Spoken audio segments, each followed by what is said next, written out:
అబ్బబ్బబ్బా ఎన్ని ఖర్చులు అవుతున్నాయో. ఏమి అసలు ఏంటి పోయిన నెల శాలరీ అసలు నాకేమి ఇవ్వలేదు. ఏం చేసావు?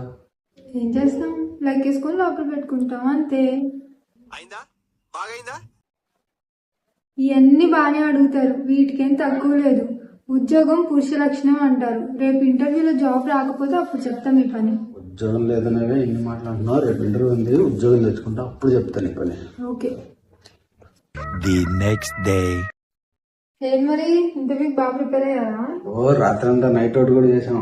ఓ నైట్ అవుట్ చేశారా? అయితే బాగా ప్రిపేర్ అయ్యి ఉంటారుగా. నైట్ అవుట్ చేశాను అన్నాను కానీ ప్రిపేర్ అయ్యానని చెప్పాను. రాత్రి అంతా షార్ట్లు చూసుకుంటూ ఉంటే టైం అయిపోయింది. ఒక్కడు కూడా పనికొచ్చే పని చేయరు అసలు. సర్లే వెళ్ళండి, ఇంటర్వ్యూ టైం అవుతుంది ఇంకా.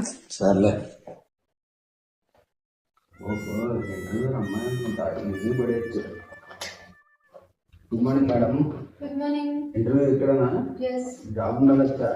ఓకే. చూసుకోండి, సూపర్ క్వాలిఫికేషన్ ఇంక ఇచ్చేస్తారుగా ఉద్యోగం. జాయినింగ్ ఎప్పుడు? శాలరీ ఎంత? చాలా కళ్ళు ఉన్నాయా నీ దగ్గర? ఉద్యోగం అలా ఇవ్వరు.